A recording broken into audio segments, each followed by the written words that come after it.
Today I have a slightly different video. I want to talk about stocking up and just sort of tell you how I am trying to do it. When you have certain challenges with what you can eat, or you only have certain things you can eat, or allergies, this gets a little bit more challenging. So for instance, this is pretty much the only bread that I'll eat because I feel okay on it. It's made with organic sprouted wheat. It's not cheap, but I can use it, so that is the deciding factor. It's about $5 a loaf. It's pretty hearty. So whenever I go to the store in my area that sells it, I'll get at least one extra loaf and put it in the freezer. That way, I'm never on my last loaf if I can't go to the store for a while. And this works pretty well for me. I think I started doing that in the winter time, and then I realized this is something good to do consistently because you don't want to run out of bread.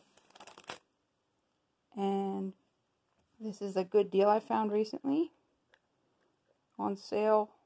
These are some kind of fancy cashew nuts, and they're normally expensive, but they were on sale for $3 a jar, I think it was.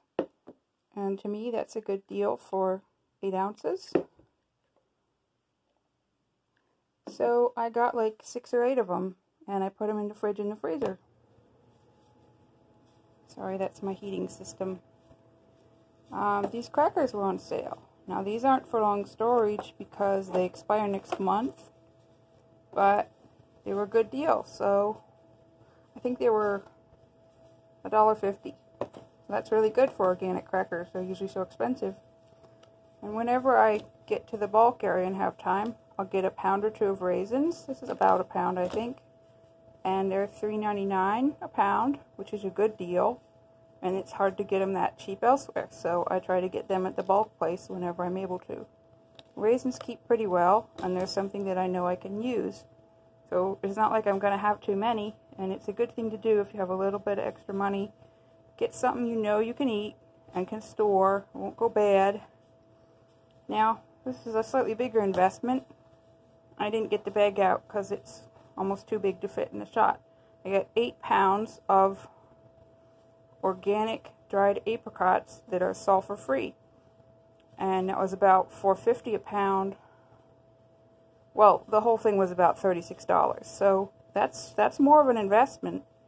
But that will probably last me a whole year, and I've gotten them before in a smaller amount, so I know that this is a kind that I can eat and I can store well. They won't go bad on me. I can keep them in the fridge or the freezer safely, and 8 pounds of apricots should easily last me a year because I don't eat them that fast. Now they're not pretty, but again, they're organic. They don't have the sulfur. There's something I can eat. So I think when it comes to storage, it's good to know what you can eat. And if you find a good deal, try to stock up on it. And it does matter how well things keep. So for instance, I know these crackers aren't going to keep, so I won't be disappointed to find out, oh, they've gone stale, you know. And I'm not going to get cans of beans or something that I can't digest properly. I'm not going to get something that'll spoil right away. And I'm going to take my own food needs into account. So I think that it's always, I think we're all sort of learning that it's a good idea to have a little extra on hand, just in case, something that will be easy to eat, so that you don't have to panic if you can't get to the store and find things for a couple days.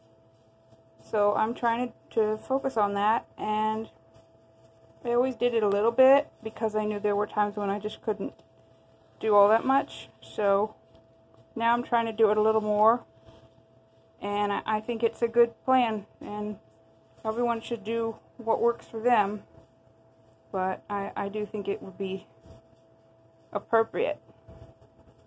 Okay, just a little talk.